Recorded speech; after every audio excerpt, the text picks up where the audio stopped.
All right, Shalom. First and foremost, giving all praise, glory, and honor that's due to Yahweh, Bahashem, Yahweh Shai, Bahashem, Rachaha, Dash, double honors to the elders and apostles of the great millstone who will well, peace and blessings to the 144,000 and the hopeful elect. Shalom, Barakathum. And our women have made a grave mistake. All right, I'm going to play a video off of TikTok. And I hate that, I don't really like the app TikTok, to be honest with you. It just seems very,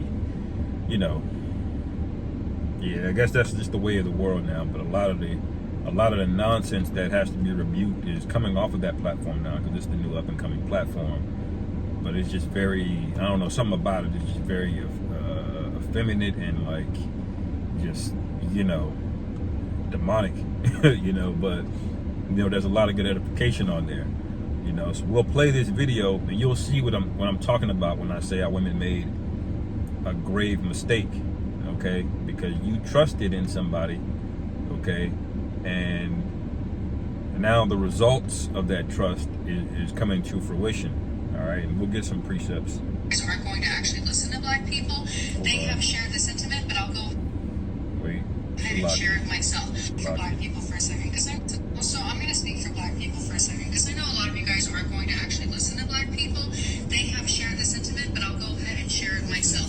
White women literally think that their voices are central to our experiences. They think that black women's voices are secondary to theirs, especially when it's about our lives, like our behavior, our motivations. And a lot of you lack so much self-awareness. You are stuck in your progressive woke bubble. You guys actually dehumanize black people very clearly, and you don't even see it. Humanizing someone literally means that you afford them the full spectrum of human emotion and capability. Sanctification does not equal humanizing. Black people are flawed. We are capable of being problematic, reinforcing white supremacy, and being xenophobic, as we are blatantly seeing on this app at this very moment. But surprise, we have white women like this creator making excuses for it, just for the simple fact that we're black and she's trying to get her cookies and her brownie points for being woke. And last time I checked, liberation does not come at the expense of sacrificing another group of people for another group's comfort. Like, y'all are literally not feminists. How are you feminists when you're excusing anti-Arab racism and xenophobia from black women? And the funniest thing is that she goes out of her way to actually point out that she personally does not agree with the comments of people saying they're going back to Starbucks. And she's doing this because she knows that it looks bad. That this type of narrative will actually ruin her reputation if she actually aligns herself with it. And so what does she do? And she chooses to stay silent and hold no one accountable for it. This is peak white feminism. Because a lot of white feminists don't actually do things because it's the right thing to do. Optics are a lot more important for them. She's talking about how much she cares about the black community, how people never show up for black women, while she watches all of these black people and all these black women literally ruin their reputation. These women will literally yas-queen you into destroying yourself, your image, and your reputation. They will stand back and watch it happen. And it's because they don't actually care. These types of people, they view blackness in relation to themselves, and how having black friends, advocating for black women, how it makes them look, because they don't actually care about the status of black women. It's literally all for show. Also, I'm going to speak for black people for a second, because I know a lot of you guys aren't going to actually listen to. All right, so that was Eve, all right, ranting on about, the enemy, obviously, showing their true colors, and this whole left side thing, it's all starting to be exposed, all right, especially through this whole political campaign. A lot of you got exposed because a lot of these so-called white women y'all followed right off the cliff into feminism, okay? They lied to you, okay? And guess what they did? They voted with their people. They voted for Donald Trump. 70% of these women, of white women, voted for Donald Trump, 60-something to almost 70%. So when they know where y'all wanted to vote, which is voting for Kamala was off anyway, but they know where y'all wanted to vote, and they voted against you anyway, while they're cheering you on, or going rah-rah, like she said it, that was perfect. She said they will yas queen you to death, and that's literally gonna be the case. You ever notice why they always applaud your degeneracy? They always applaud it. Glorilla, Cardi B, baby mama culture. They applaud you doing that while they do the opposite. It's like the CEO of Coca-Cola. That nigga don't drink Coke. You know, that's a product he sells to y'all, poison. Okay?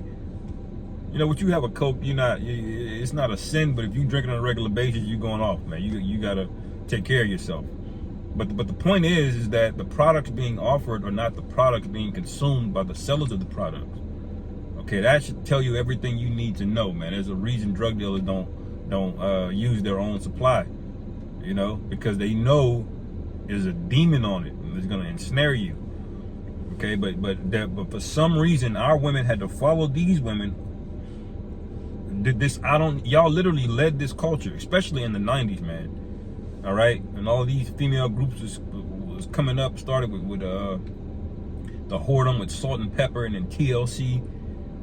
Y'all just started going off the rails, man. Movies like Waiting to Exhale and Color Purple, just further going down the path of we don't need you, we don't need you, we don't need you. But yeah, you did, because the only reason you were able to do any of that is because another man stepped in and funded you.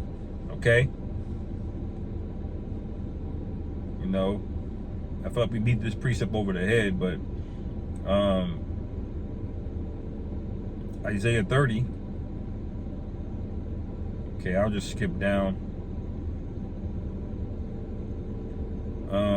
Because it speaks about trusting in the shadow of Egypt. All right, I'll just start verse 1. Woe to the rebellious children, saith the Lord Jehovah, that take counsel, but not of me, and that cover with the covering, but not of my spirit, that they may add sin to sin. Because you didn't want to be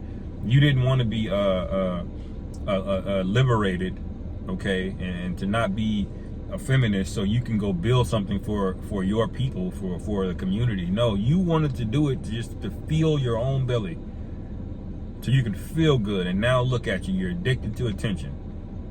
Now you'll do anything for it. Now you will literally be butt naked on camera and just start twerking. You'll be in the middle of a restaurant and you'll start twerking. That's because you have an addiction over something the devil gave you, man, because it was poison. Okay?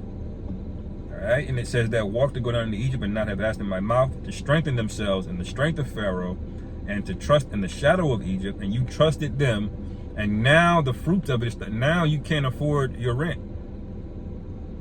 But they said, go out there, get a job, you know, get student loans and rack up credit card debt, and then everything will be all right. And then you can wait until you're 35 to start looking for a man. Wait until you're 35 to start looking for you a man. And then you know what? Just manifest it. And God will he will just drop a man in your lap, and he's going to be exactly what you look for. He's going to be 6'5", and he's going to be 6 figures, and he's only going to want to look at you, and he ain't going to deal with no women. Okay, and he's gonna have all of these things. They told you all of these things, and you're not adding up and to say this don't add up.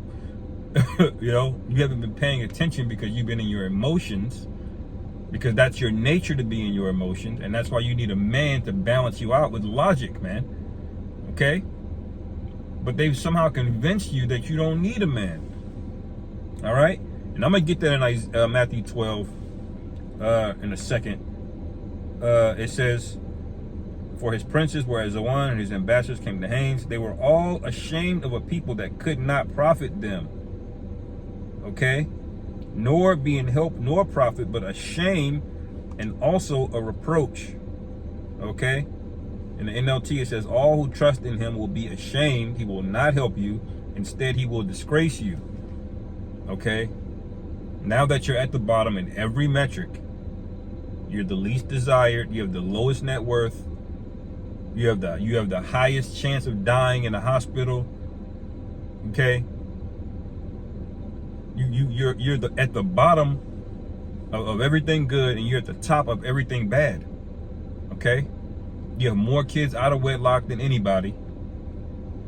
You're more masculine than anybody because of those reasons. And so now what do you have? They've successfully spoiled you, and now these women are starting to come back around and say we need black men and protection. Look, Isaiah 4:1 is basically here, like the brother said. The elder put out the video yesterday, which I believe was a response to Apostle Tahar's video about Isaiah 4:1, which you should know that precept, Isaiah 4:1. That's coming. That's basically here now. Okay, and y'all could have got it. Y'all just didn't want to hear it. But now that rent is due, Okay, now that this OnlyFans stuff is about to dry up because you thought that was a win. You thought that was your way out in 2020. Now you find out only 1% of those women are making a bag. 99% of y'all gotta go back in and clock in at Wendy's. Still, your ass is on the internet for $4.99 and you still gotta go to Wendy's and clock in. Okay, and then do DoorDash after that. And now it's starting to catch up with you. Cause see, this economic thing that Esau's doing on a higher level, this kicking the debt can down the road, now you're starting to feel the pressure of it. It took a while, but once it gets here, you can't undo it. You know, you can't, it's like being pushed off of a cliff, man. I mean, once somebody pushes you off the cliff, you can't, you know, you're not gonna be Wile E. Coyote like the old cartoon, you running in the air and you try to drag the cliff back underneath your feet. No, you're gonna fall, okay? This is the danger of listening to Satan, man. All right? And they did this to you, man. All right? Matthew 12, I believe it's verse 21 or 20 or something like that.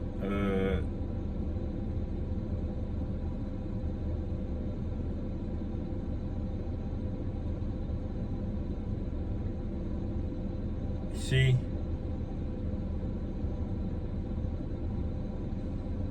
Let me see.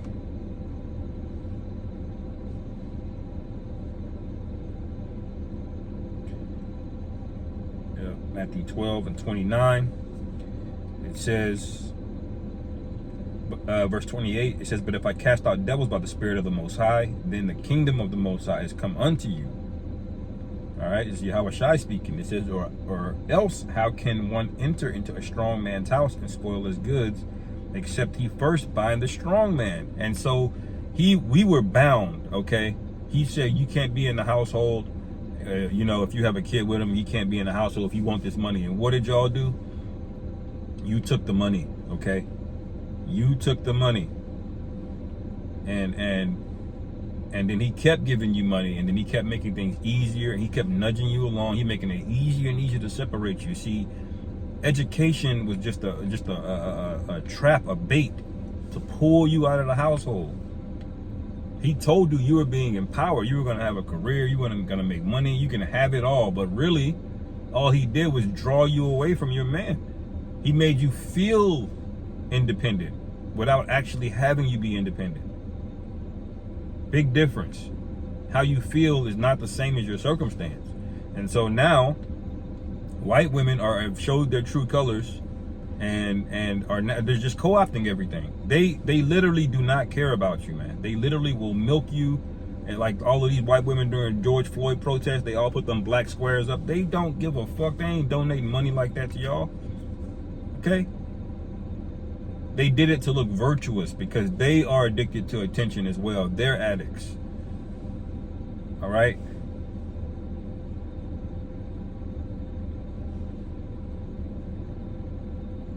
Like y'all are now finding out. Really, y'all have already knew. Y'all already knew, but y'all just didn't care. Okay? But now you have incentive to care, and it's too late. You know? Let me go to this real quick.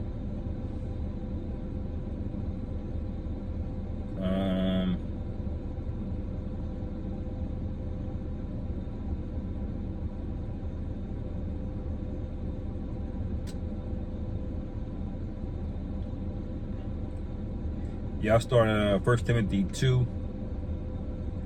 All right. And I'll start at verse 9. All right. It says, in like manner also that women adorn themselves in modest apparel with shamefacedness and sobriety. Okay, the opposite of what they told you to do. Go out there. There's entire business models of nightclubs where just whoredom is basically the business model. All right, you have a certain dress code. Women come in dressed with tight dress, booty shorts, whatever it is. You get in for free. So they encourage you to do this, and they encourage a culture where men come in and buy you drinks to do what? So that's a culture that's encouraged here, not dressing modestly, no. Because that's counterintuitive to you finding a real husband. But if you wear booty shorts and dresses that don't really fit you with all your stuff hanging out, well, then you're going to attract a different kind of character now, aren't you? All right? It says with shamefacedness, they encourage you. I've seen women literally on top of a bar, upside down, having bartenders pour shots in their mouth with their shit hanging out. No shamefacedness at all, man. Completely out of order. And these things are encouraged. They'll actually more likely to arrest me or silence me for speaking out against it. And you got to wonder why that is. Because they don't want you to hear something that's going to benefit you. They want you a slave, man, mentally. You know, and women are gullible. You know, they're easily bribed, man. I've seen there's guys that did not really pranks per se, but like propositions on the video camera. Complete stranger, man. Didn't know this woman. Some of these women even had boyfriends. Offered them $100 to sleep with them. No, $500. Okay, now they thinking about it. Get up to $1,000. That a woman will literally have her husband down the street at the store shopping, and she'll like, okay, for $1,000 on the spot, man. You know, because there is something in women that ties things to resources, and your biology says secure myself. So if a man got the right words in the right scenario, he can spoil you, man. And he did this with the dollar, basically. Welfare was easy, man. Easy work, man. Okay? That's all it took for you to abandon your man and follow Satan into wickedness, only to come back now and ask the men that you abandoned to come help you, man. Well, that's not gonna happen. Some of these simps are gonna try, but they're gonna die. The vast majority of these men you see walking around, they're not gonna make it. Okay? It says, not with broidered hair or gold or pearls or costly array, all right, but which becometh women professing godliness with the good works. What are your good works? One of the good works of a woman actually doesn't involve doing anything. It's just staying abstinent. So the bar is so low. One of the good works that like doesn't even involve you doing anything. You just have to not do something. You know, and that would be a good work, but do y'all even do that? No. You know, by the time a woman has left, a young woman, or you know, whatever we would want to call it, has left high school, it's already a wrap. Her mind is, she's already been gotten to, and her mind is gone as well, because a lot of them are being raised by single mothers. So what happens? You end up shipping them off to public school, and you got to watch everybody, the teachers included. Okay. Now I'm going to skip down. It says, verse 13, for Adam was first formed, then Eve, and Adam was not deceived, but the woman being deceived was in the transgression. So you are the one that got fooled. The reason the Lord punished Adam is because Adam actually knew better. He wasn't deceived. You were deceived. So when you go off on your own thinking that you don't need nothing and you can just do whatever you want to do, and you know, and then the Most High is still going to send you blessings. If the Lord sent you a blessing, it's to destroy you. It's to keep a spirit of sleep on you, so you can be reserved for judgment. Okay, and the only women that are going to get out of this unscathed are the ones that find a man that the Lord has chosen to deliver. Because, like I said, a lot of these men you think they are options are not. They're going to be missile food, man. They're going to be casualties of these plagues the Lord has promised to put on this place. All right.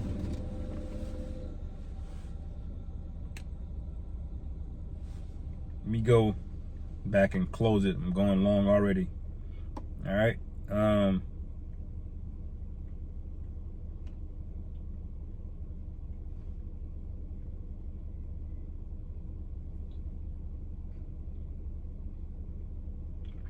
All right, I'm going to read this in the NLT, Isaiah 32, starting at verse 7. It says, the smooth tricks of the scoundrels are evil. All right, that's what feminism is. It's under the guise of rights and and fairness and in all kind of other words like equality and, you know, and compassion. But what is it really though? When you look at the outcomes, which is what a man would do in this scenario, he doesn't just look at things that sound good. This is why men don't get duped at car dealerships like women do. Women get absolutely farmed. Okay, the used car salesman, if you're a woman by yourself without him, he's gonna get your ass.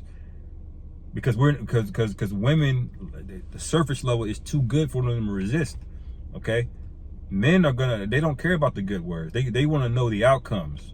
And so a man is gonna look at what's the outcome? Where is this going, this feminism thing?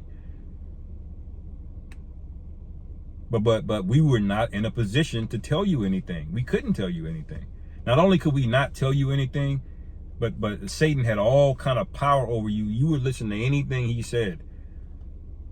Okay? He could have got on television and be like, look, we found out that cigarettes no longer cause cancer, and so now you can sell them to 15-year-olds and 12-year-olds, and y'all would have been like, oh wow, did you hear what white man said? That they don't cause cancer anymore, even though the hospital is making a bag off of cancer patients.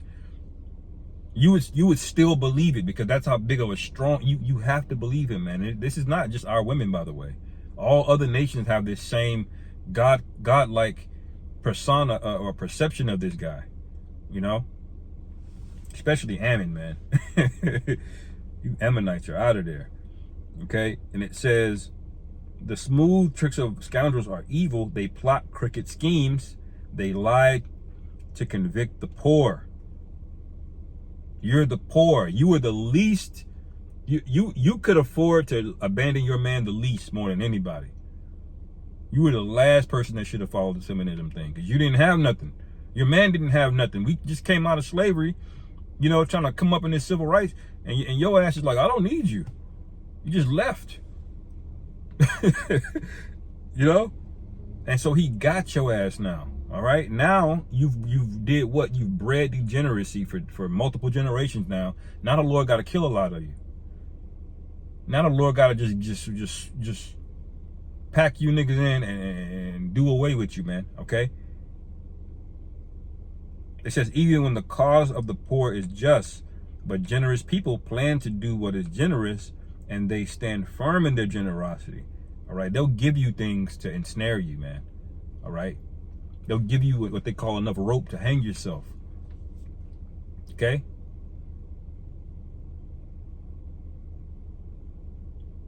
And it says, listen, you women who lie around and ease, listen to me. You are so smug. You who are so smug. In a short time, just a little more than a year, you careless ones will suddenly begin to care. So that's what this Eve woman was we just saw in the TikTok video. Now suddenly you care. Okay? But if you're not sincere, the Lord decides to not have mercy on you. Ain't nothing I can do about it. Don't get mad at me. You transgressed against the Most High by transgressing your husband. Okay? Again. All right? So I'll end it there, man. Lord willing, this is edifying. Call Halal Yahweh Bashim Yahweh Shai Bahashim Rachak Shalom. On to the next show. Call me Yasharallah.